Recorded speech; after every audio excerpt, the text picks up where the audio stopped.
Patrick's new book is the springboard for this event, but we also have with us this evening three of the most prominent post-liberal thinkers on both the right and the left, all having recently published books of their own, envisaging an alternative to the dissatisfying and disenchanted liberal status quo.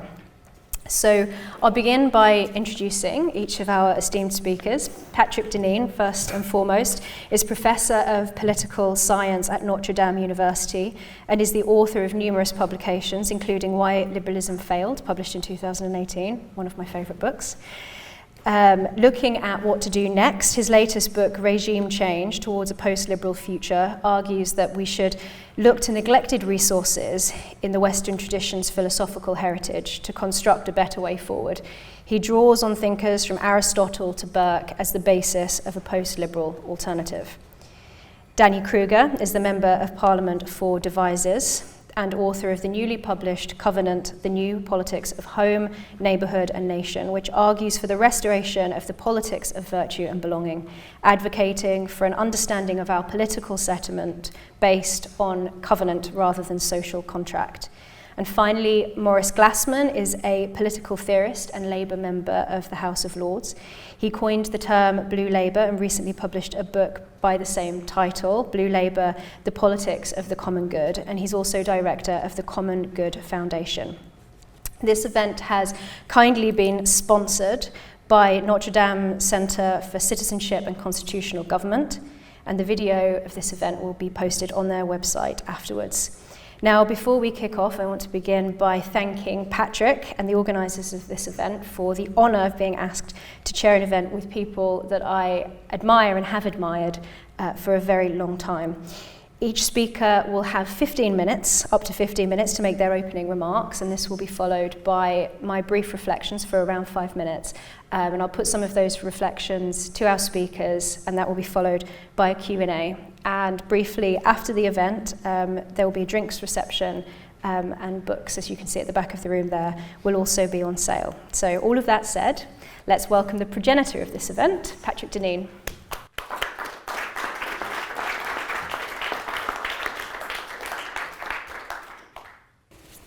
Well, thank you. First of all, that was Emma Webb, who did not introduce herself, but I'm really delighted that she and Danny and Morris agreed really generously to take their time to spend this evening with me to talk about this book, but also to talk about their books and the way that our books intersect in their themes and their concerns.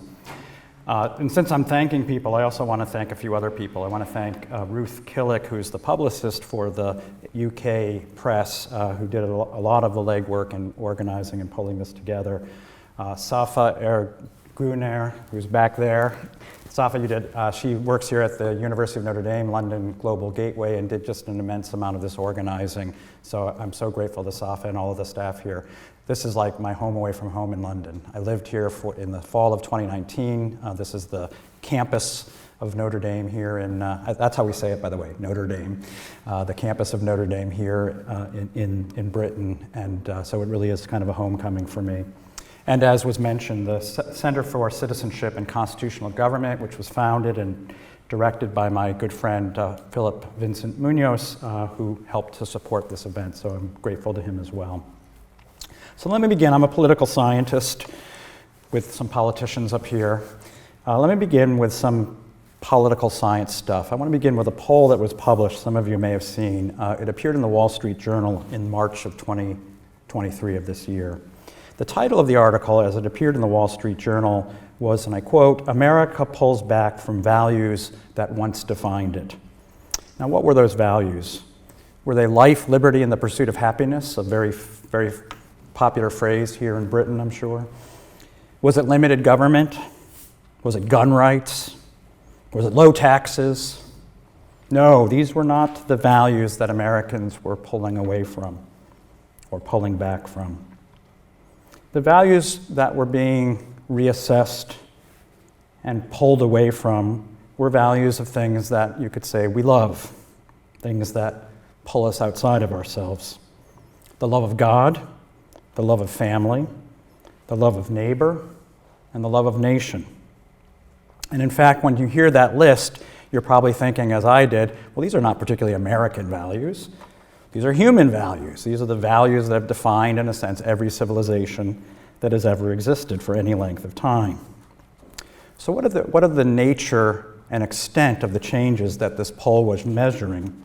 Well, happily, this poll is taken periodically, and we have some evidence, in as much as this is a kind of snapshot, some evidence of the change that we've seen as evidenced in these numbers in just the last 25 years. So this poll was taken in 1998, and this was the finding in 1998. Sort of average American, a kind of cross-section of American citizens were asked, which of these values are important to you? And listed, in particular, 5 that kind of came to the top.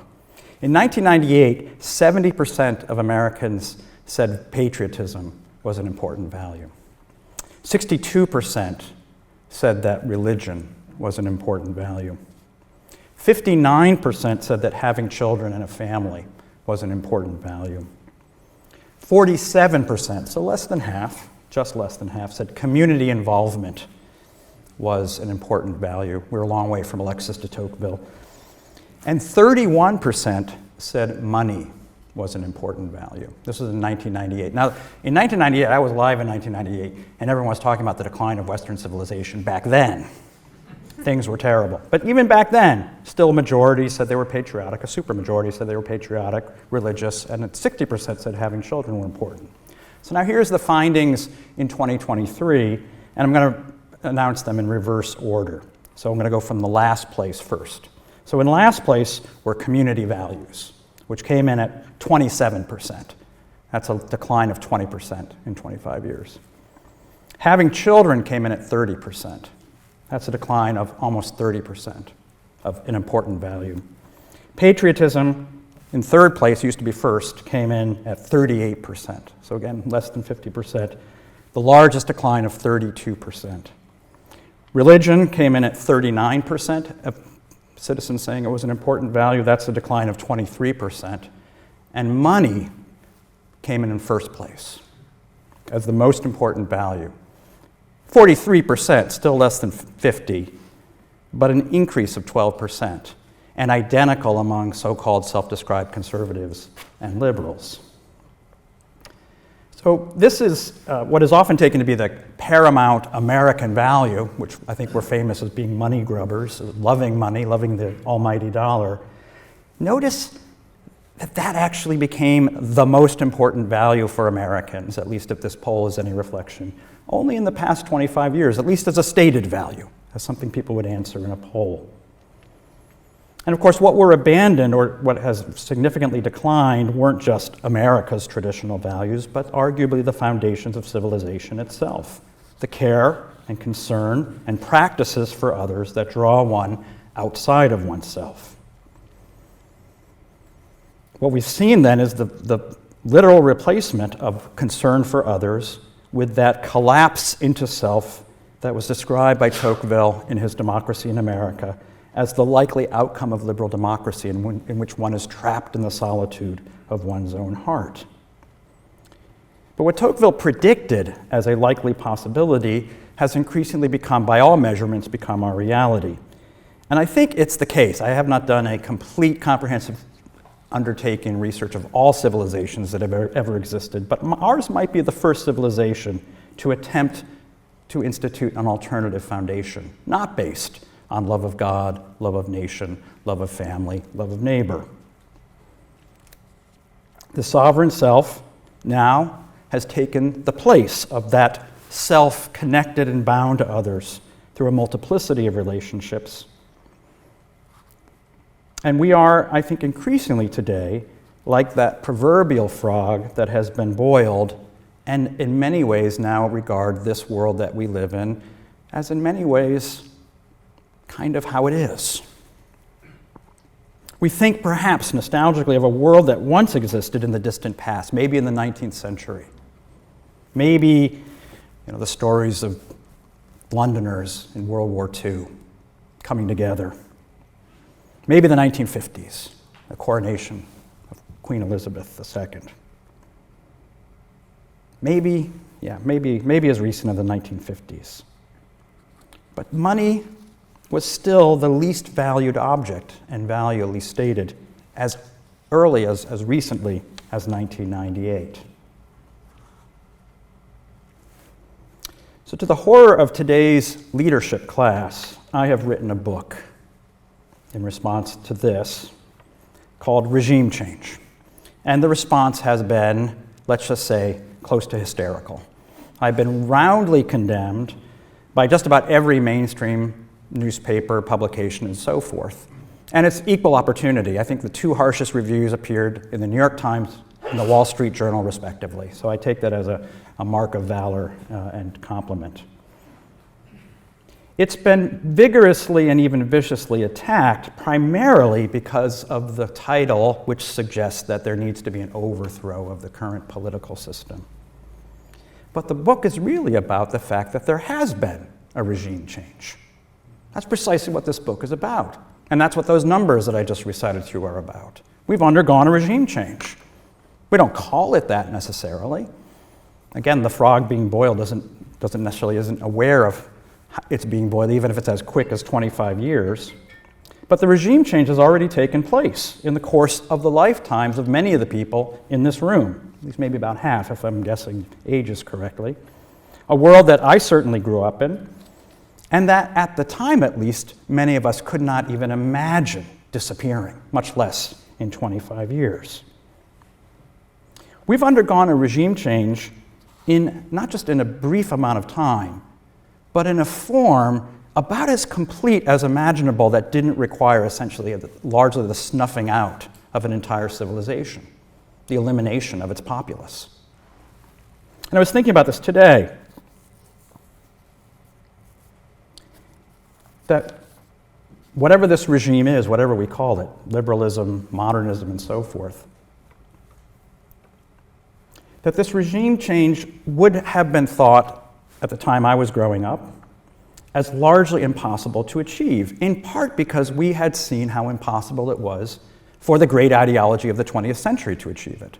Communism couldn't do it. Communism was able to change governments. Communism was able to eliminate one government for another government, one leadership class for another leadership class.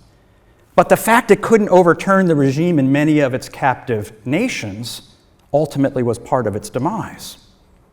The regime, in a sense, in Poland and in Hungary continued underneath the suppression that was taking place.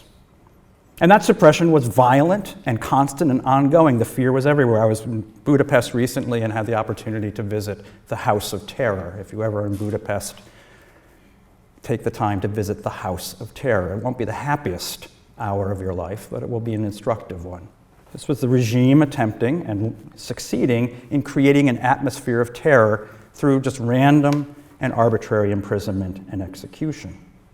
They could ban and outlaw masses, arrest and even murder priests. They could turn children against their parents, but they could not achieve full-blown regime change. It was the persistence of a regime beyond communism that proved enduring and in some ways nearly indestructible. And even today, regimes in Poland and in Hungary, which are now roundly criticized by Western Europe and the United States, continue and have continued because of their love for God, nation, community, and family. That which made them resistant to communism is now the source of condemnation by the West. And note, well, the liberal order, whatever it is we call it, was able to achieve in less than 25 years what the brutality, first of fascism and then communism, was not able to achieve.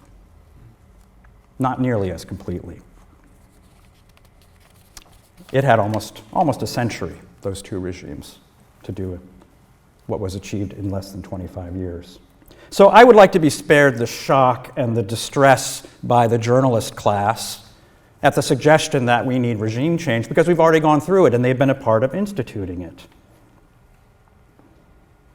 In fact, what has been accomplished, what has been achieved, is what the communists could only have dreamed of. This just went out. Yeah, okay, there we are. Okay. So I've written this book in the effort, essentially, to determine the nature of this regime change and what would be required, what would be needed to reverse it. And I just want to make 4 quick points, and then I'll yield the floor. First, the first point that I seek to stress and underline in this book is to point out that the governing class of today's society, we could say the governing philosophy, these beliefs that are promoted in our universities, in the media, in the formative institutions, the institutions that form the next generation, essentially and doggedly are advancing the thesis at its heart that are being realized in things like this poll, in findings like this poll, that we are and ought ideally to understand ourselves as disconnected, as unencumbered, as liberated selves. What we have seen, this regime change, is a top-down project. It's been accomplished intentionally and with the uses of very powerful institutions.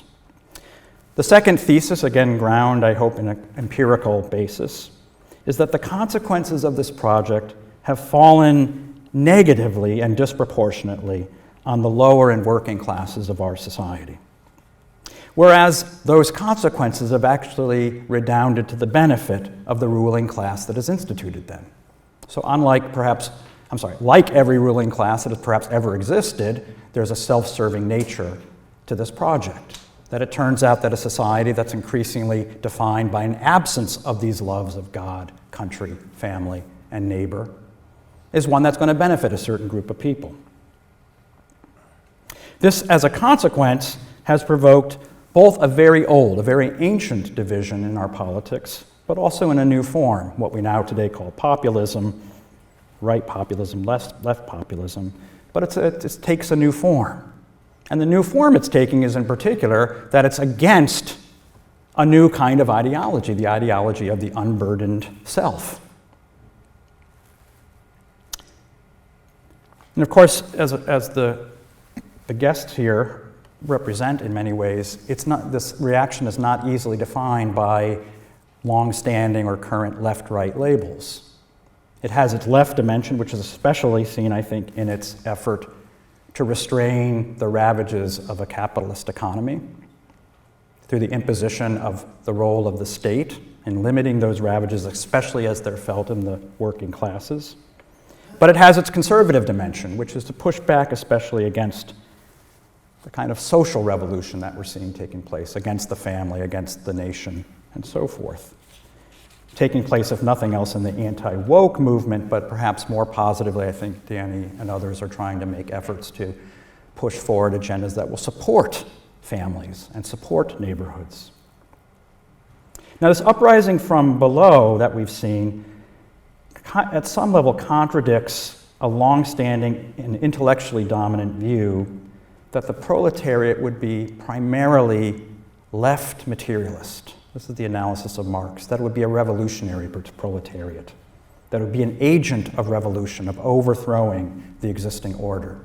The irony of this political moment is you have something of a recognizable uprising of the proletariat demanding not revolution, but a cessation of the revolution, an end to the revolution, and the creation of a degree of order and stability in both the economic and the social spheres. This bottom-up revolution from below now needs its champions. Its champions of those of us who have the fortune of being, I dare say, in the ruling class, or at least adjacent to the ruling class.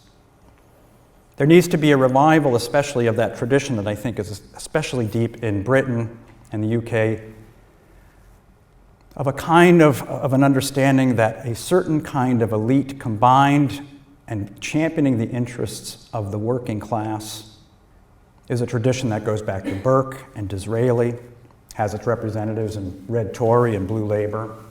It's a thin tradition in the United States. It's harder for us, it's a thinner gruel for us to work with. That's why I'm here.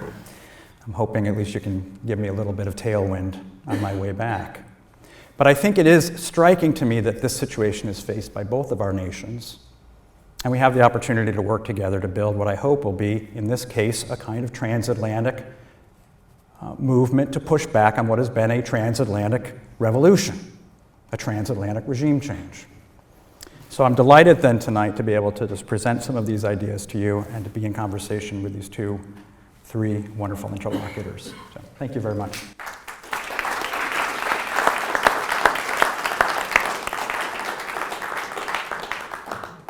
Well, thank you guys. Thanks for having me. I mean, I look out at a crowd of heroes and comrades and inspirational people who've been banging this drum for years longer than me, and who have, nobly broken the ice for those of us who are following. And I studied Burke and this tradition of political theory years ago, but it has taken until now in my political lifetime for there to be a genuine recognition of the value of this agenda, rather than it just being confined to academia and the comment pages. So all credit to you. Philip is here, Milbank, father and son, Morris, all of you, and I honour you. But actually there is something about the US inspiration that I think we should acknowledge here in the UK. So why I think it's great that Patrick's here, and you say that we can give you tailwind. Actually, I think we are deriving a lot of our energy politically and intellectually from movements, from the movement in the US. And I mean, in my book, I acknowledge a bunch of American writers, going back to Philip Reef, but Putnam, Murray, from when I was younger, and there's a whole gang now, of which Patrick is a leader, and they're essentially telling British conservatives who we are and what we believe, and it's a shame that it's been needed, but it is. And I remember the book that did so well in the early Blair years by Jonathan Friedland called Bring Home the Revolution. Terrible book. All about about how we need to adopt the Jeffersonian idea. It was all about the 76 moment, and yet really there is another far more powerful inheritance that the Americans took, and which they need to give back to us, which of course is the Hamiltonian tradition, the mixed constitution, and a recognition fundamentally that human beings are fallen, and that a constitution should not be built on reason, but on the management of a fallen humanity. And the argument I try and make in my book is that rather than a politics built on reason, deriving from Locke and Hobbes and the gang and Jefferson, we need a politics built on love, which is a far more powerful, useful and human quality to create a society around. And the covenant, of course, is the notion that we are bound by things far more profound than the individual transaction, the quid pro quo, that what I can get and what I'm required to give in exchange. The covenant is the set of understandings and habits that are permanent and unstinting and unconditional, the qualities of love. And organizationally and institutionally, that means creating conditions in which covenantal relationships can flourish. And I say that the purpose of politics is the cultivation of the conditions of virtue, rather than the facilitation of freedom or the mitigation of the disasters that follow once you've facilitated freedom. The purpose of politics is to cultivate the conditions in which people will be virtuous. And those are these covenantal institutions and relationships. And I talk about home, neighbourhood and nation, much the way Patrick's just been setting out. And I talk about the covenant in that context with the explicit definition of the term from a scholar of ancient Israel who talked about it as the translation of the word from which we derive covenant as an artificial brotherhood. So the relationship that exists between people who are unrelated by blood, but with the quality of a blood relationship, which is of course what love is. And the covenantal relationships that I think we need to honour in our society are the covenant of marriage, which is the foundation of family, the covenant or the covenants of civil society, which is the foundation of neighbourhoods, and the covenant of statehood, which is the covenant that underlies the nation. And I try and explain that each of these covenants is built on a thing that is very real and very powerful and potentially very dangerous. And the value of the covenant is that it makes that thing safe and useful. So marriage is the covenant which makes sex safe and useful. It tames this incredibly powerful and destructive force and makes it serve a social purpose, which is the construction of a family. Civil society is the covenant that makes the land safe and meaningful and productive. And through civil society, which includes private enterprise, it makes the land serve the people and makes a community sustain itself successfully. And then statehood is the covenant which makes violence or the threat of violence safe and meaningful, because of course it insists on a monopoly of the use of force, and it gives us an object of our loyalty, something to fight and even to die for. So these things, sex, land, violence, these meaningful and powerful forces in human life, are put to social purpose and made safe. So it's serious stuff, the covenant, and I think that's why Patrick's book and the argument that he's making about regime change is so important, and it is appropriate to use this powerful language, and with its real hint of an anti-democratic overthrow, which is of course what we have seen, and the requirement to push back, obviously not with force, but with vigour, to resume control of the state. And I try and I pose the distinction between what I call the idea and the order, which is the regime change we've seen, which was the order. The order, as I'd call it, is the set of institutions and habits built on these covenantal relationships, which have evolved over centuries in the West. And they are the arrangement of society in ways that make human beings other-facing rather than self-facing. And they are the arrangements by which we serve each other and sustain a healthy society. They've been replaced, the regime change that Patrick describes, the order has been replaced in our time by what I call the idea, which is just the idea of as Patrick just said, the worship of the unburdened self, and the idea that we are, as individuals, are self-moralizing, self-determining creatures. Creators, actually, not creatures. We're the creators. So I love the book. I think, I loved why liberalism failed. I think that's a really, really important moment in our political culture, that the publication of that book, because it puts so crisply and clearly the problems with our political culture. And now here we have a set of proposals which I overwhelmingly endorse. And just to conclude, I think the essential argument, in fact, I first read it in Milbank and Pabst, who are here, about the need for a better elite, which enables a more enlarged democracy. And that's the paradox that our culture will struggle to swallow and needs to be drummed into our collective heads, that actually a better ruling class enables a more powerful demos. And I think we need mechanisms, deliberate mechanisms, to make that real. And I noticed in what's his name, who wrote the History of England that we all love, Tombs, that in Tudor England, before the Stuarts came along, a third of the male population of England had some civic role. It wasn't a democratic society, but almost everybody in the course of their lifetime would play some kind of role in the management of their community.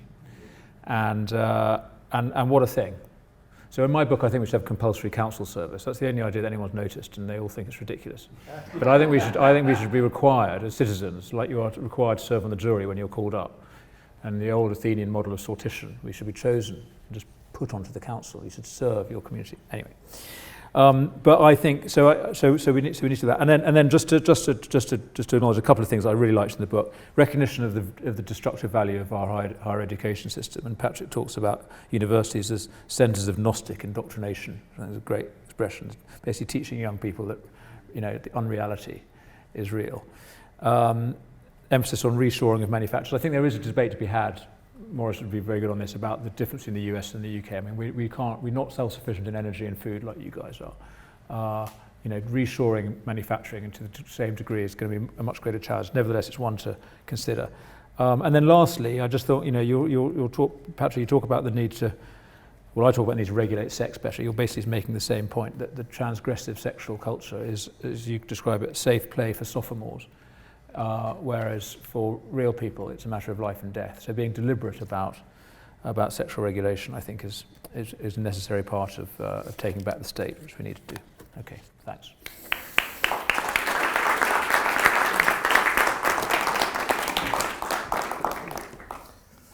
Thanks, Patrick. Really appreciate the book. When I was sitting there, I was thinking, what does this room and what does this echo on the microphone remind me of? And it put me back to going around Eastern Europe just when communism fell. And these rooms where, strangely, Bolsheviks really like neoclassical rooms. They built usually with pale yellow walls and white cornices. And the other thing was, there would always be a microphone that was 4 times louder than it needed to be. And I don't know if anybody is old enough to be around then, but you'd hear this kind of booming, and it gave you some idea of what it was like to serve on the Central Committee in Prague, for example. But it's good to see that traditions are being maintained of dissident political ideologies yet to be born.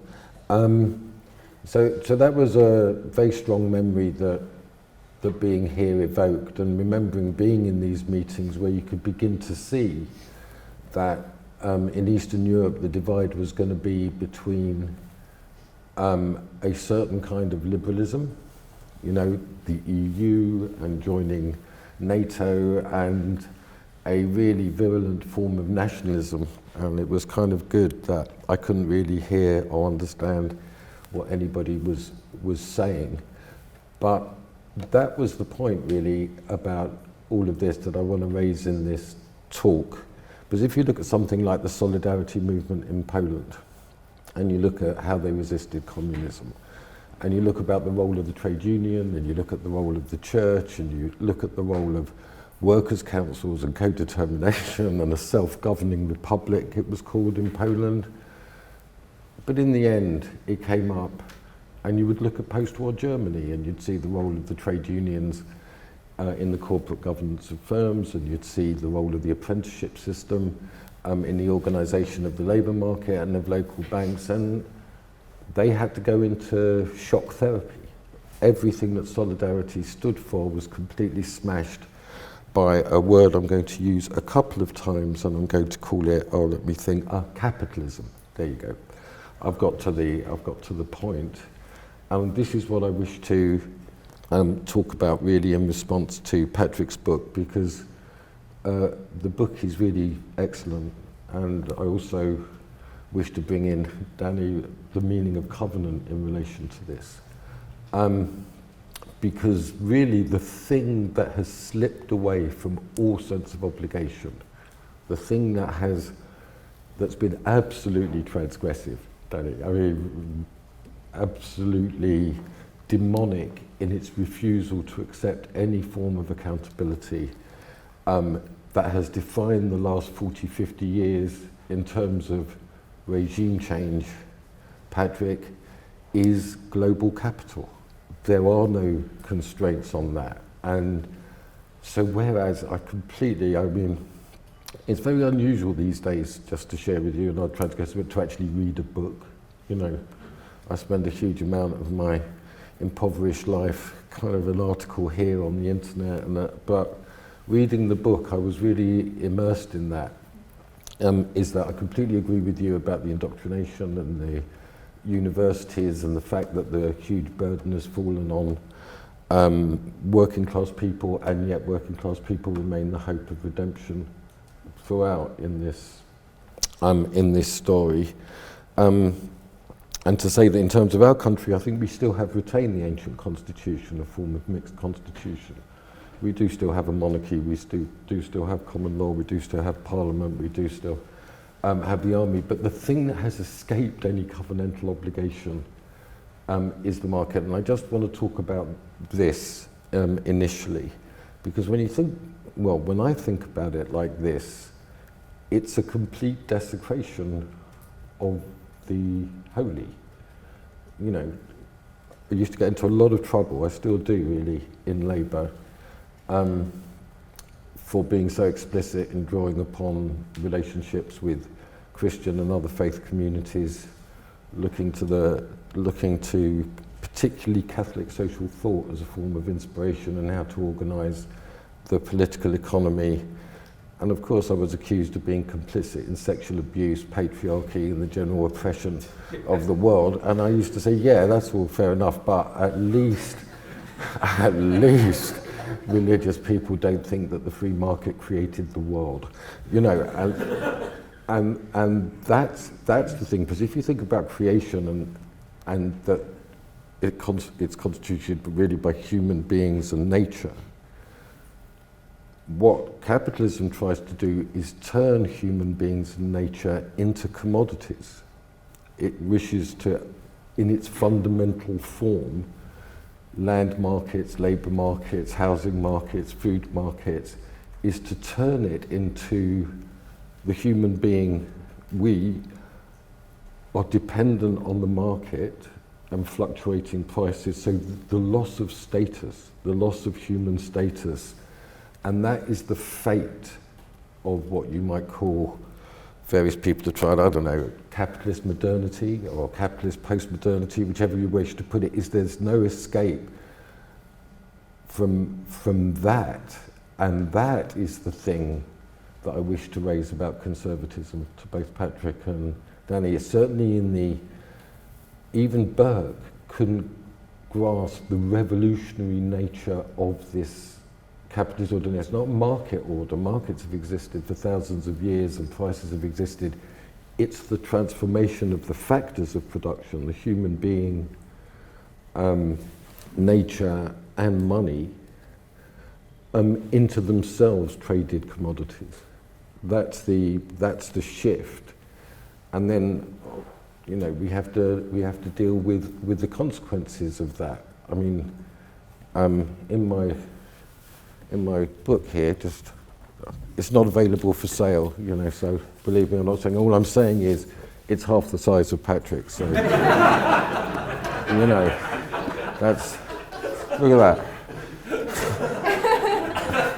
And it took me 8 years to write. It's a real shame. But the point of this is that if you look back to this period, Patrick, of regime change, if you look to Thatcher and Reagan, who I believe were the architects of this, and then you look at their inheritors, which was Blair and Clinton, you can see the huge similarities. And central to that whole thing was the notion that work and working class people were relics of a previous civilization, that they didn't matter at all to this technological future. It's really something to reread Thatcher's speeches, Blair's speeches, Clinton's speeches, Bush's speeches on China, where they had no doubt that China was about to enter and become a partner in the community of nations and a liberal democracy because of their contact with what? Capitalism. But in fact what happened is that we transferred our entire inheritance of capital to China, where there's no freedom of religion, no free trade unions, and that became utterly subordinated to a mercantilist state, which left us. Does anybody remember COVID? Anybody got any memory of that? You know, sometimes I feel it's fallen down the memory hole, just like the financial crash in 2008. But suddenly we realised that we didn't have the productive capacity to make face masks, but we were utterly dependent in this relationship. And I still think the shock of that is working its way through. So what I would say is, Patrick, I don't know what, you know, I'm open to the conversation, but if you look at the biblical conception of covenant, this is to Danny as well, the vast majority of it concerns the political economy. It's about land. The abolition of debt every 7 years, the restoration of land to its owners every 49 years, a constant restoration of the status of people who are dispossessed by a process of accumulation and capital. And that, I would say, is fundamental. So Patrick, I think it's a really wonderful book. I would just push you harder. When it comes to your Lenin section, the what is to be done section, which I always go to first, given my political orientation, I was in complete agreement with those that, there's got to be some form of national industrial strategy, but, if I've learned anything in the last 8 years, it's that the right cannot hold a position that's critical of capital. They came in 2019, well, we're going to have levelling up, we were going to have a new economic model. Danny, do you remember any of this? Is this ringing a bell? There was, F business, where, the Brexit moment was huge in asserting some form of democratic accountability, which I'll get to in a moment, over this elite. That was what that was really all about. But what we've learned is, and we learned this under Trump as well in the States, is that they were completely craven ultimately to Wall Street and the city, and it's Wall Street and the city that has precisely gone into alliance with progressive intellectuals and identity politics in order to dissolve the solidarity of working class institutions and working class people. So it's an open question to me, because I still think that we are living through this interregnum. I think that the disaffection, inhumanity and injustice of the prevailing ideology will lead to a resistance and a rejection. But my question to you is, on the basis of the evidence so far, the right can't do it. They still cannot confront the desacralizing, commodifying power of capital as the main distributor of assets. And so then, just to add a theorist to the collection, Patrick, I still think that one of the greatest is Karl Polanyi with The Great Transformation, that if you have a market storm, it will lead to forms of societal reaction. If there's not a democratic associational one, then it will be an authoritarian statist one. But some form of protection must be found to the relentless pressure of the market. So I'm just opening up for conversation that left populism, by the way, my definition of populism is like this. Anybody who criticizes capitalism is automatically a populist, right? That's how I've watched it go. And all of a sudden, nice people turn into bad people if they take that turn. But there's going to have to be some constraint on the power of capital to distribute resources, and there's going to have to be greater accountability in terms of the state. And I don't think it's done and dusted that it's going to be the right that carries this.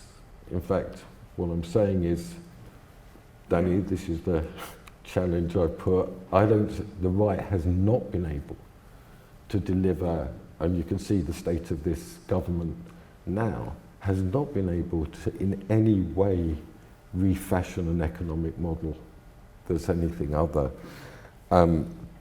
than favouring of those that already have. And there's a third element, Patrick, that's lurking here that we need to talk about, which is, it's not really defined in the book, but it lurks, and it's about the church. So I always understood Catholic social thought as a gift that the church gave to the world, to the Urbi et Orbi. It was something that was really transformative and taken on within the labour movement, with essentially the four pillars of the status of the worker under capital had to be buttressed both by the state and by institutional forms, most particularly trade unions and vocational organisations. The The biggest trouble I ever got into Labour was saying at a Labour Party conference maybe 10 years ago that they should close down half the universities and turn them into vocational colleges. That was bad. But worse was when I said that they should put the medical schools, the law schools and the accountancy in the vocational colleges. Then I got legal letters from the BMA and other institutions. You know, so the restoration of vocation within that. Yeah, I'm always over time. Short book, all comments. But the problem is I never get paid for the overtime. So I'll just be very brief with this. And it's really just to open up the conversation with Patrick, is that, so if my first point is that the concept of covenant and conservatism has a lacunae when it comes to markets. The second point is that maybe the left is the right carrier of this message rather than the right. And the third thing that I'm saying is that the church has lost its crown, it's lost its dominion in society, so therefore has to build relationships and alliances that are quite explicitly political at both the local and the national level, in order to resist this commodification, which is the uncontested aspect of the regime of which you speak. That's always the solution: more markets, more privatization, or then more state, when what we need is organising and a reactivation of the local institutions in which the church plays a crucial role. Forgive me for going on too long. Thank you.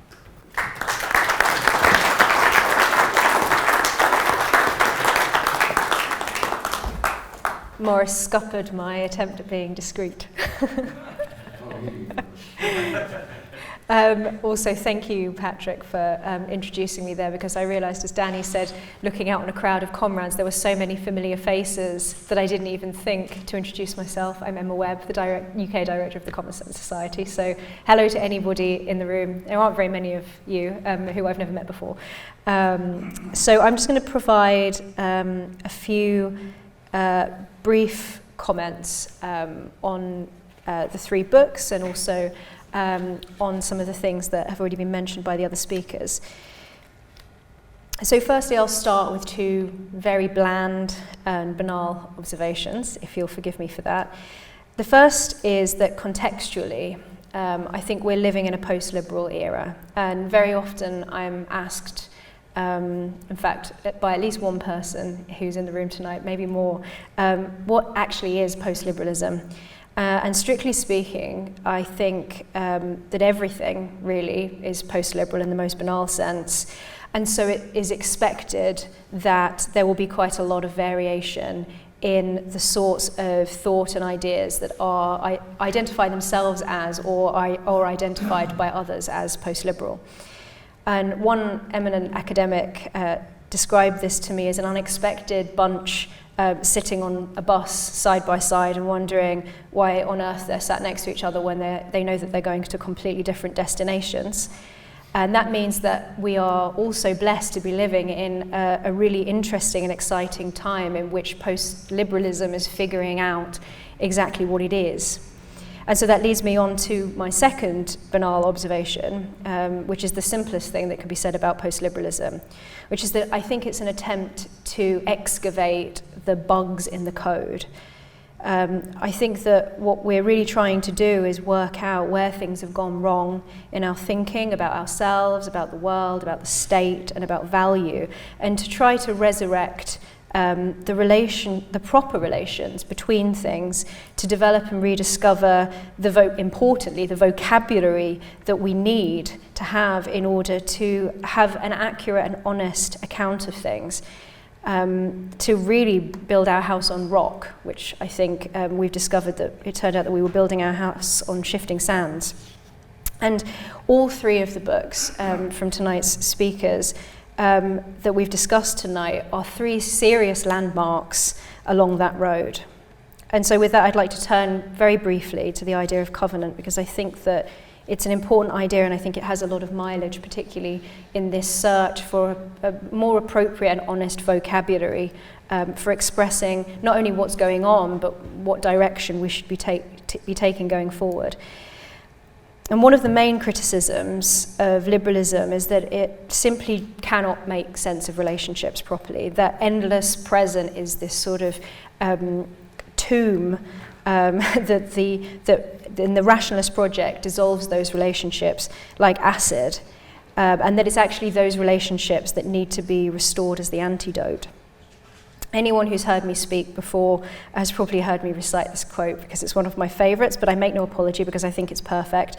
Oakeshott's criticism of the rationalist project goes to the heart of this. He said that rationalists have been at work for a very long time, quote, drawing off the liquid in which our moral ideals were suspended and pouring it away as worthless, that we are only left with the dry and gritty residue which chokes us while we try to take it down. I think the covenantal model seems to be based on a more accurate account of the human experience rather than the abstraction of the social contract. And as Danny puts it, it's based not on consent but on assent, not on choice but on givenness. It's something that you join that already exists, or something that you participate in that already exists. It has a more realistic understanding of the human embeddedness of our relationships with time and place. And let me quote Danny from his new book. He said, "The politics of covenant is built not on reason but on love." And it reminds me of my favourite quote from Roger Scruton. He said that we are needy creatures and our greatest need is for home.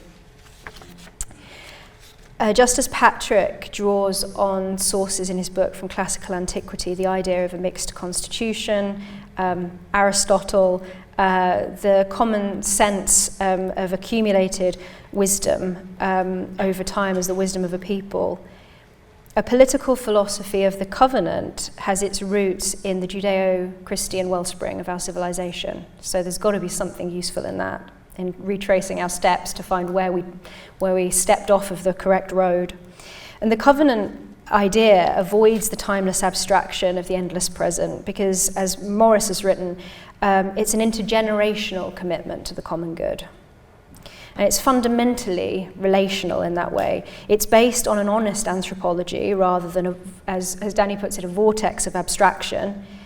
And also, as Danny put it, it's rooted in accounts of our truly heterogeneous reality. And the post-liberal project, I think, is a project of restoring that liquid that Oakeshott described so that we don't choke. It's about restoring the atmosphere. It's sort of the philosophical equivalent of air quality control. And I think that's done through, as I mentioned, restoring relationships to create an environment fit for creatures like us, to paraphrase Scruton. And the core of post-liberalism seems to me to be honesty. It's the prioritization of experience, accumulated intergenerational wisdom manifest in tradition, habits, and custom, a recognition that tradition isn't a roadblock to freedom and liberty, but might just be its guarantor, that liberty isn't the same thing as license, that virtue and character are important, and that the acceptance that judgment itself is necessary. It isn't shy anthropologically or morally in the same way as liberalism is, because it doesn't hide value judgments behind a cloak of neutrality. And there's finally one other idea that I want to highlight before I put some reflections to the panelists. And that's the idea that liberty isn't the same thing as license. And that focuses on the necessity of virtue. And in another talk, Patrick mentioned Tocqueville's observation that America in the 1930s effectively combined the spirit of religion and liberty, and himself observed, quote, "What keeps us free from tyrants is our capacity to limit ourselves." It's a more ancient understanding of liberty that involves self-control and discipline. And as Danny mentions in his book, which I think is very interesting, that liberty has, the political idea of liberty has a Christian basis. And he observed that, and again, quote, liberty has disavowed its creator, liberty has repudiated its own origins. So with that, those brief reflections, I'm going to put a few questions and thoughts to our panelists.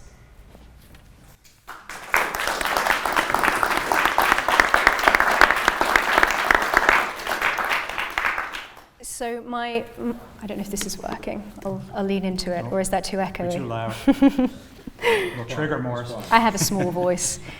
So my first question is for Patrick, but feel free if you'd like to comment on it too, Danny and Morris. So I'm going to try to play devil's advocate because I know that the idea of the common good will make a lot of people balk because we've seen the way that the common good can be used, for example, during COVID, to trample over people's liberties. And it's a very, to use a Rawlsian terminology, I think a lot of people would have a problem with the idea of the state enforcing or privileging some kind of comprehensive doctrine, some kind of comprehensive understanding of the good. And so my question, mainly to Patrick, but also to the other panelists, is this is really a question of political legitimacy. So how, given that post-liberalism doesn't shy away from judgment, how do you justify the state holding a particular understanding of the common good and human flourishing when we now live in societies that are so diverse in their and you know, in their values and holding conflicting worldviews?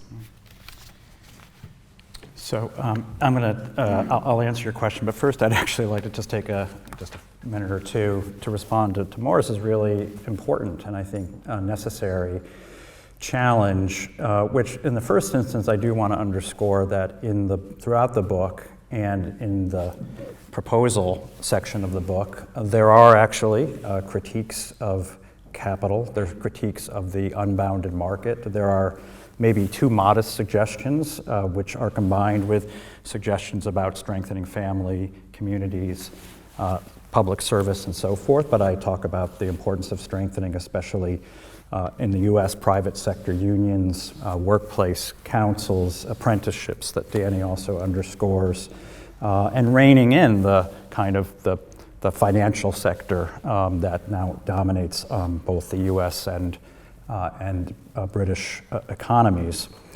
But I would also be the first to acknowledge that the so-called right or so-called conservatives are anything but. And most of it seems my day job today is fighting the right. I spend most of my time, it seems, combating with so-called conservatives and very little time combating with the so-called left. And that's largely because, at least if we read the returns these days, and I don't want to say these are determinative, the returns are that the working class are today more with the right than with the left. It certainly was the case in the 2019 election here, which may not be the case in the 2023 or 2024 election, but at least momentarily it was the case, and it was the case in the US as well. That for whatever set of interesting, peculiar, strange reasons, the working class has moved away from its traditional home on the left and now increasingly to the right. And I think it has something to do with the troubled and difficult history of the left that you sort of left off of the story. And let's recall the left is a phrase that comes from the French Assembly. It was the result of where the revolutionaries sat in and during and after the revolution. And they had three main aims that I can identify. The first, of course, was to overthrow the old aristocracy and all that it represented, all that it was, its inegalitarianism, but that the history of the left, beginning then and continuing through its various instantiations, was always to replace, through that revolution, replace the old aristocracy with a new elite that govern now primarily for its own interest and its own ends. This was true in France, it was true in Russia, and it's true in the Western liberal democracies today. Those who scream the loudest about egalitarianism, equity, diversity, equity, and inclusion are the most inegalitarian people, and I work with these people daily. They have nothing but absolute condescension and disdain for the ordinary people in what they call flyover country. You would call train-through country. Secondly, this tradition has tended to be anti-local, anti-place, oddly enough. In the United States, certainly, and I'm sure there are iterations of that here, those who were most critical of the parochialism and backwardness of local places tended to be on the left. The first nationalists in America were on the left, Herbert Crowley, John Dewey, and they were nationalists because they thought the local places were places of backwardness and backward thinking. Now, they are no longer nationalists. They regard the nation as too limiting. They're now the globalists.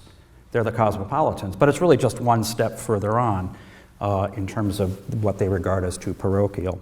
And of course, third and most importantly, you talk about the centrality of the sacred. The left has a very long history of seeking to tear down and eliminate God. And we just have to look at one piece of French architecture to notice this, the Pantheon. If you've not been to the Pantheon, go to the Pantheon. It used to be the Cathedral of Sainte-Geneviève, the patroness saint of Paris. And what is it now? It is the Pantheon to the god-men of the French Revolution. It's where Voltaire and Rousseau now lie and rest. So it was the elimination of Sainte-Geneviève and her replacement with the god-men of Voltaire and Rousseau, among others. So I think I'm absolutely willing, if you were willing, to say, let's just get rid of the whole damned bunch. And we don't have to call it left, right, conservative, liberal, left, whatever it is. But we need a new configuration. And I would mention just finally in this regard that there is a deep tradition that in England, and it's worth mentioning, among other things, that in this very building we have many of the possessions and papers and books of G.K. Chesterton. Downstairs, if you have the opportunity to go through the senior commons room, you can see pieces of his library.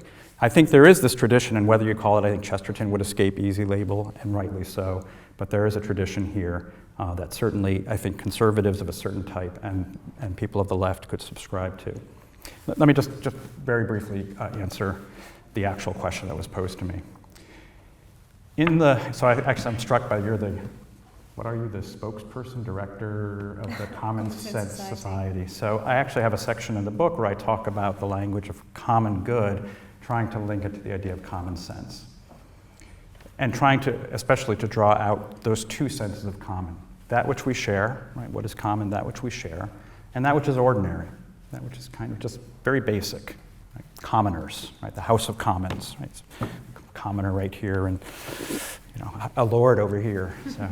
If you listen just to their accents, you might confuse them. But the commons. What is it about the commons? Why are the commons viewed as not just needing representation, but being potentially a source of knowledge and wisdom? This is because, I think as has already been said, ordinary people tend not to be Gnostics because they have to deal with this sort of dirty stuff of reality.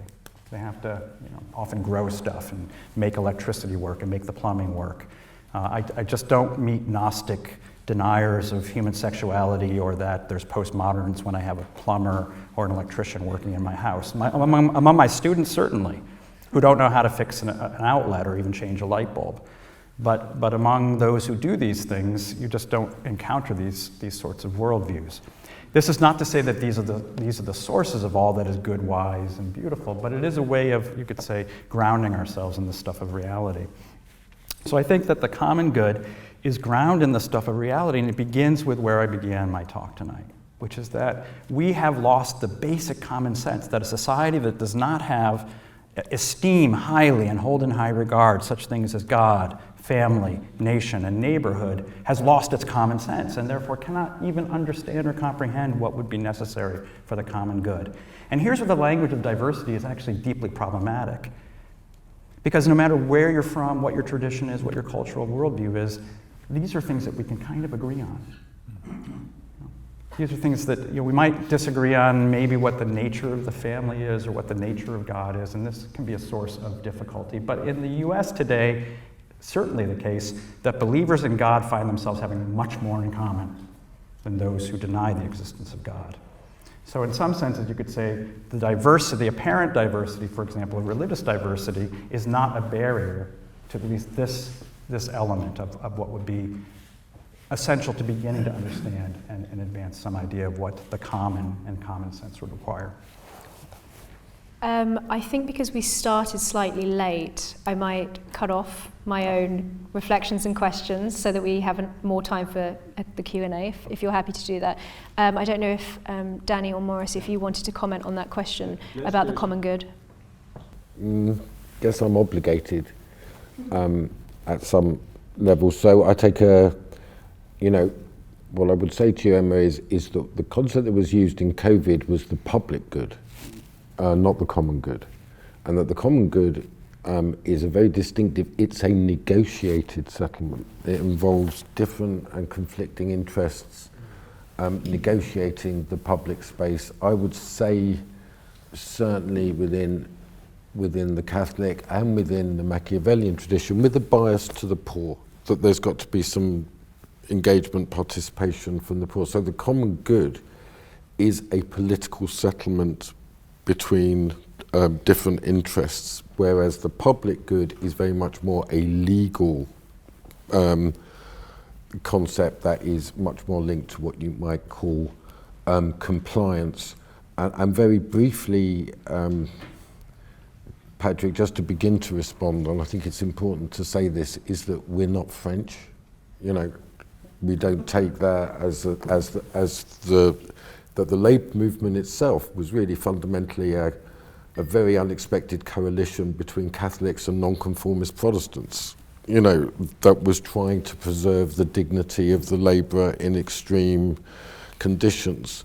Something that, George, the Anglicans are going to have to live with is that it took a while for you lot to catch up with what was going on at local levels. So what I would say is that this idea of an aggressive secularist element was not part of the culture of the mainstream, but we can talk about this in a minute. Shall we take some questions if we do them in batches of 3 so we can get more people fit in? Gentleman here, and then Gavin, and then the gentleman in the blue tie.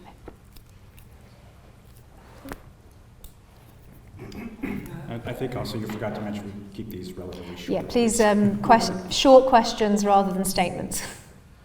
So, Philip Blond, thank you so much. I think my question to all 3 of you, all of you are avowed localists, all of you in some measure opposing globalism, because certainly the variant of globalism that we have is pretty awful.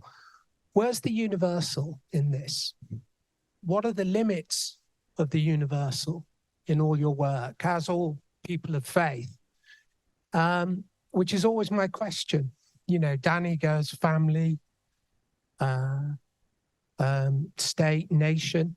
But what about other nations? What about the message to other nations? Now, that doesn't make me a liberal, but it does beg the question as to, if it's a common good, what about the common we hold with other people? So what's lacking from the localist post-liberal offer is dealing with anything beyond the local, which is, I think, the most pressing concern. So I'd just like your reflections on the place, and particularly, Patrick, the place of Ukraine in the post-liberal discussion is interesting. You've got a substantial portion of Americans on the post-liberal side, many of us are mutual friends, who oppose kind of intervening in Ukraine, whereas the position here is quite different amongst post-liberals. We, broadly speaking, all support Ukraine. So that's the context in which I'm asking. The gentleman here, please keep your questions short because we're short on time, so we can get as many people in as possible. And then Gavin. So David Campanale, Liberal Democrat parliamentary candidate in West London. The question I've got is about covenant, and I'd like to ask the panel just to explore that more deeply. The source of law in the book of Exodus is rooted in consent. So chapter 24, verse 3 says that Moses gave the Lord's instructions to the people, and the people said, "We will do what the Lord has commanded." It's the basis of consent throughout our whole political system. And the question I've got is, the source of the commandments obviously is God. So how can we renew covenant based on the fact that most people at the moment seem to not want to take instruction from the covenant giver?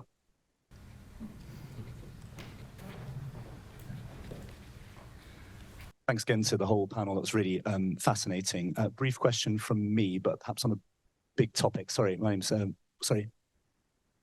name's Gavin. Very nice to hear from the whole panel today.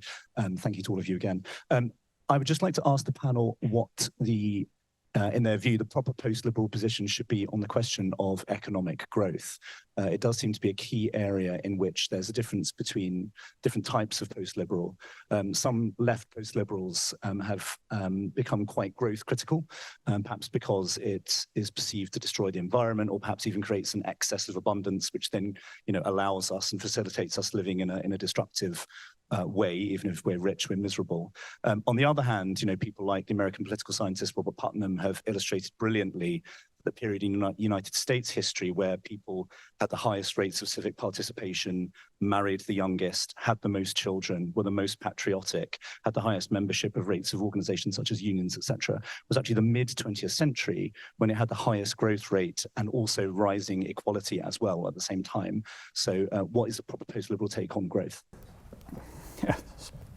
Short question, yeah. Short answer. Shall I just quickly run through? So we've got a great set of questions from each of you. I mean, Philip, you as the imperialist, believing in an international order and the value of empire as a means of preserving the diversity of and actually the reality of nations. I think is a little baroque for us now and for the modern Conservative Party anyway. So I mean, I am a nationalist. I think that the ultimate political loyalty that we have is to our nations, which is not, and therefore I am very dubious about internationalist arrangements and certainly any transfer of sovereignty to global institutions or continental ones.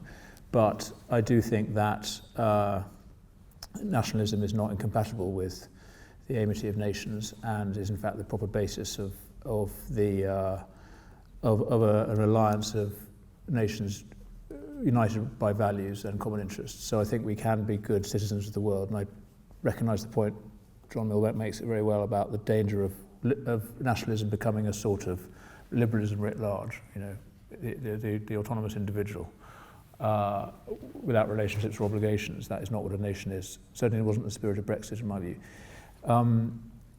David, I think that thank you. And the covenantal idea is of a voluntary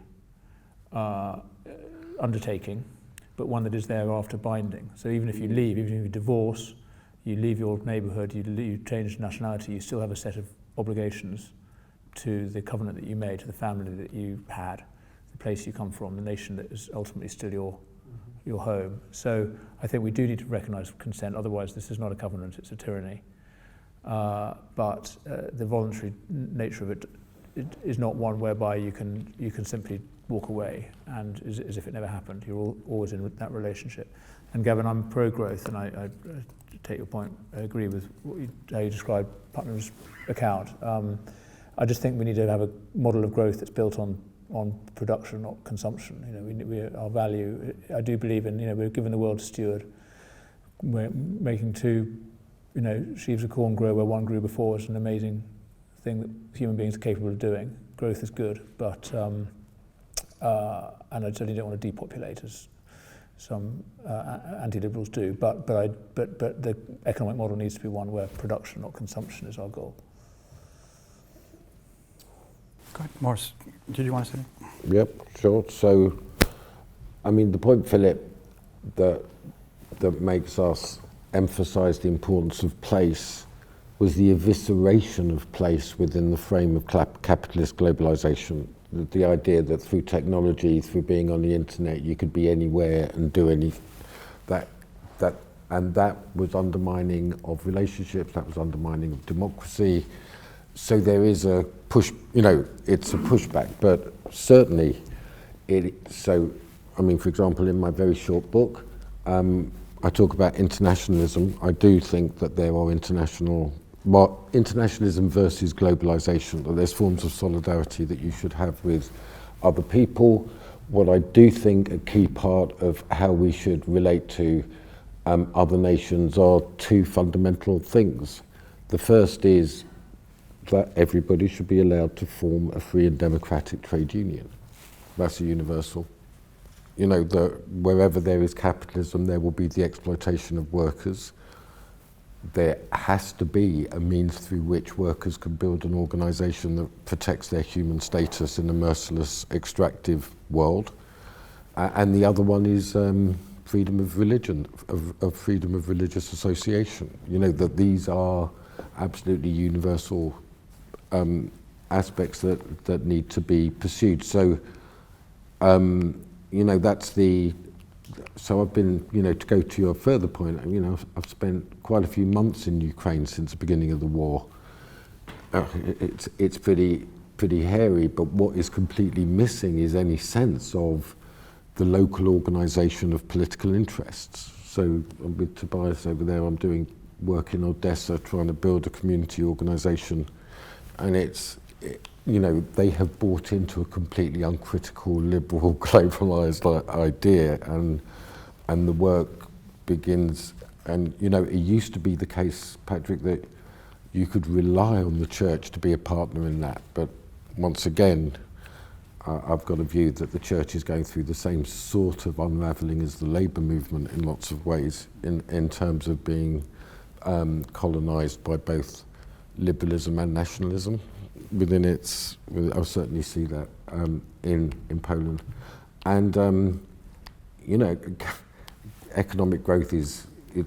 But as Danny, I was really with you. What you said there is that it should be productive, skillful, and accountable. Those are the key parameters, and the demon must be constrained. That there has to be some political endowment of local banks, for example, in order to restore the wealth that was transferred during the era of globalization abroad. Thank you. I just want to just take a second to thank these questioners and questions, in part because it allows me to at least mention the chapter of the book that I think is the most, at least in my humble opinion, the most important, my favorite and the most important, which actually is regime change, which is not the one everybody talks about, which is all the list of suggestions. That you kind of have to do that. It's the last chapter, which is called Toward Integration. In other words, it's attempting to integrate where liberalism disintegrates. Liberalism's key feature, it seems to me, is a form of disintegration. It disintegrates human beings from each other. It disintegrates humans from nature. It disintegrates our sense of time. It disintegrates the relationship of the local to the national, to the global, to the universal. All of these things, all these questions really touch on the themes in that last chapter. On the question of universality, I talk about the ways in which nationalism is a kind of corrective to this overbearing universal or globalism today, which is not genuinely universal, but it's a corrective to that. But if it simply remains nationalism against globalism, of course, that's a form of unreality. That there has to be. And here I'm a Catholic, and the idea of subsidiarity really comes to play, which is where it is appropriate for us to be thinking about resolving problems and issues at the local level, which is the preference, as opposed to the national, as opposed to the global level. That's where this should be. So it seems to me that right now we're in a very unproductive debate between nationalists and globalists, which is really, it seems to me, a false debate at a certain level. On the question of covenant, I have a section in that last chapter where I talk about the disintegration of how people think about their work and the way in which their work relates to that of the common good and the good of their own and their own contributions. And this is especially appropriate because the idea of covenant is one in which what we do, the work that we do, the job that we have, our vocation, is a part of that. How did you put it? To do that which the Lord has commanded. To think about our work in relationship to that understanding is not to say everything is disintegrated. What we do is disintegrated, and therefore it redounds solely to my credit and my bottom line, but that everything that we do and everything that we engage in is an acknowledgement of the command of God, and therefore is a contribution to the kingdom of God. So covenant is essential, not only, of course, for the reasons that Danny lays out, but because without a conception that it is a consent to that which is real. Not just consent. Right? Arbitrary consent is maybe the most dangerous understanding of consent that we now have. Right, yeah, but a consent to that which is. Assent. Right, an assent, yeah. An acceptance. And lastly, on the question of growth, I think we're in agreement here that we don't want to have in a sense, a pie that's decreasing. But one of the aspects of that chapter talks about reintegrating time.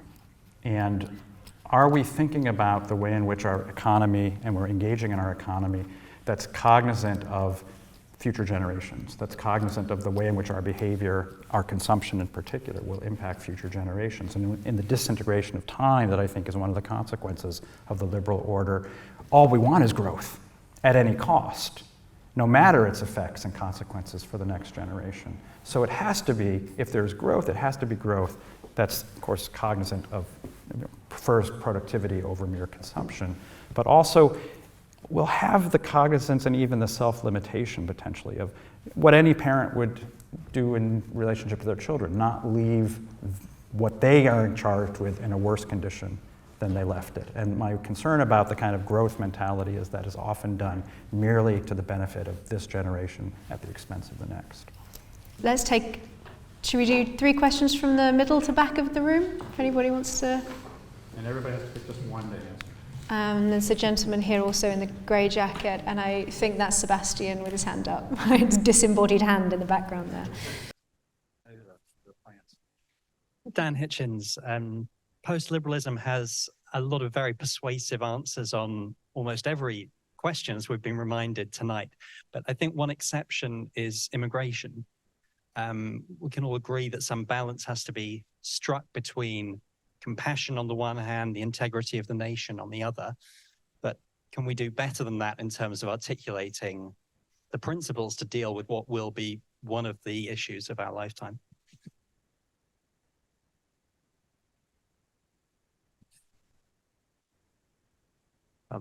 Adrian, perhaps, the 3 of you oppose free market capitalism, and at the same time, you're all, to varying degrees, championing the nation state. And given that historically the nation state is the major political institution that brought about capitalism, how does the nation state have to change? Not just at the margins, not just in terms of some regulation here or there, but fundamentally, in order not just to constrain capital, but actually to transform it so that we have a more reciprocal mutual market. And Sebastian had his hand up there at the back. Yes, I just wonder on this question of class and the idea that the working class is aligned with the populist right. I wonder if it isn't really that class has been completely disaligned from traditional politics altogether. So the divisions of age, gender, or rural or urban divides now seem to have a much more predominant role. And also in the context of deindustrialisation, I'm not convinced there even is a traditional working class in the sense that we once meant it. And additionally, if you look at, for example, a lot of people now on what we once would consider very working class wages, but but needing graduate degrees, master's degrees, and also working in those professions.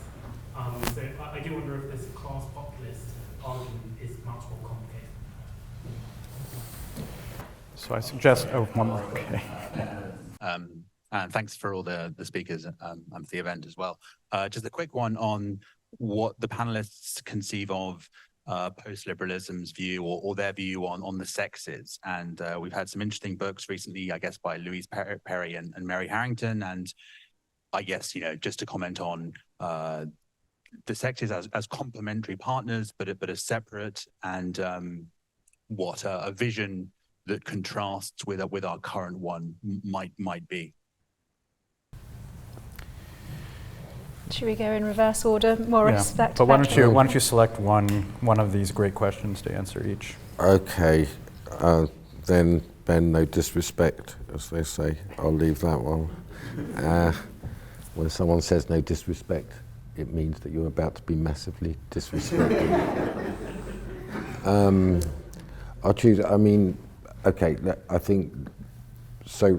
With immigration, this is a really crucial aspect of the, I don't know what you think, Patrick, but the impoverishment of liberalism to understand politics, because it was viewed as, first of all, a fate about which you could do nothing, and secondly, in terms of human rights or rights. And I remember saying about more than 10 years ago that this was a political rather than a legal issue, and that in itself was considered a heresy within the prevailing framework at that time, which was a bit shocking and a trauma I haven't really recovered from. But what's vital here is to understand that it is political and it's economic and structural and environmental. So what's been completely absent is any political public conversation about that this will go on. How is it limited? What is the level of solidarity we need to show with other countries in order to build lives for them there. What I'm saying is that in this issue is the very essence of politics, and and I would say that our obligation is to have, you know, something that moves just beyond nastiness and compassion, but towards a real conversation. And Philip, this would lead to genuine internationalism. I've just got back from Poland, and it's like 24 hours a day Lampedusa. You know, it's as if a group of black people are going to invade Poland and steal all their women. I mean, it's a hysteria coming up to this election, and it made me realise two things. You know, first of all, that our political culture is better than that we do have a means of talking about this, but how vital it is that we move into the space where opposition and criticism of immigration is not demonized. That's the common good conversation, and that's part of the conversation. And I think it's I take it as a real personal obligation in order to raise the issues about opposition to immigration as legitimate, as, you know, that's vital. And Adrian, about, you know, this is an institutional, so the paradox is that the state is the source of sovereignty, but it must develop decentralized institutions that build up the integrity of society. That's the position. And that's to do with vocation, that's to do with the decentralization of capital. In my least favorite chapter of my book, it's the one on the economy, yeah. Quickly on, so Ben, picking up your question about sex and the sexes. I mean, I'm very much with Louise and Mary and what they've written, and I think that the great challenge is for us to articulate this agenda in terms of, I think, genuinely about the equality of the sexes. So, you know, the sort of liberal paradigm in which these debates are held is generally something we need to push against. But actually, in this instance, I think we should be claiming to be the people who stand for genuine sexual equality, because what we are trying to achieve is a society in which people can do what everybody wants, which is to have a meaningful relational life in which the home is the centre, which is what everybody really wants, and in which men and women can play a full part in their local community, and that's what modernity offers us. And I mean, I picked up from Mary her critique of the sort of myth of the 1950s homemaker woman. In fact, the headline in the Times did an interview with me in which I inadvertently gave them the headline, which was Kruger, quote, "I don't want to go back to the 1950s, I want to go back even further." That's okay. Because, of course, the 1950s was this weird anomaly in which, you know, and only with the help of Prozac was it possible for women to have this totally artificial role. And actually, coarse women have always historically been at the core of the economy, the oikos. So I think we can, in the 21st century, actually develop a model of sexual equality which is meaningful, and of course which is actually founded in what the value of marriage is as well. I mean, you know, the great advance that marriage represented in the Christian West was because it gave women status and dignity and safety in a world in which those things were not available to women. And so the idea of marriage being a sort of patriarchal and oppressive institution is, again, it's our 20th century myth-making that we need to unravel. So I think we can boldly make the case for an economy of the home in which it is possible for either parent, but most obviously women would take this opportunity up to play a role looking after very young children, looking after elderly parents, but it's a role that men can also have a much more fulfilled life. As those of us who are lucky enough to have a good COVID, you know, a good pandemic, spending time with our families, being properly connected to our neighbours, while also working in the real world, we're able to do. I guess that leaves me to tackle young Mr. Milbank's very good question. I think you're absolutely right. So in the first instance, I think my book, a number of these books, Morris and others, think primarily in terms of class, and that's probably partly because we've all been programmed a little bit by Karl Marx and thinking about the nature of politics. And frankly, for me, Aristotle and the kind of the tradition of the mixed constitution that's especially concerned with how to bridge the divide between the two great parties in any society, the party of the poor and the party of the wealthy, or the party of the powerful and the party of the weak. So I think it's not untoward, and it doesn't reflect an unreality to be concerned, maybe even dominantly concerned with that division. But you're absolutely right that we have a plethora of divisions that don't map necessarily onto class divisions. I think the young today of various classes are experiencing many of the same conditions. In the book, I talk, at least in two respects, about thinking about this. And I talked earlier about common sense, using the word common. Well, I talk about mixed constitution in terms of how do we mix people, like literally not just mixing the systems of government, or the forms of government, representation, House of Parliament, House of Commons, House of Lords, or our system, the three branches of government. That's often the way people will think about a mixed constitution. How do we mix people? And I suggest this is of utmost importance because two of the areas that you mentioned are areas in which, in our liberal order today, we are decidedly unmixed. In the first instance, most people, certainly at the elite, in the elite levels today, experience much of their lives with people of exactly or close to exactly the same age, from the moment they're born until the moment they die. We have an entire state for that, for the moment they die. It's called Florida. And that's where we send all the older people. They send themselves there. So if you think about it, literally from the time they're in nursery school, they go off to primary school, they're in college with all the people the same age, then they go live in Brooklyn with other people in their 20s or wherever it is here in London, into your adult years. Maybe you're in the suburbs with a few kids, they get shipped off on a bus most of the day, and then in your retirement you go to Florida. Right, so we literally do not mix with other generations, except in very rare circumstances. So this is a very deeply unnatural way of human beings to organize their lives. So one of the ways in which we should think about mixing is how do we upend this very unnatural form of organization? And the other is another one that you mentioned, which is the divide in some ways between the rural and the urban. And I'm struck by this because here we are sitting at the University of Notre Dame in London, where we send approximately, how many? About 250 students a year over 2 semesters.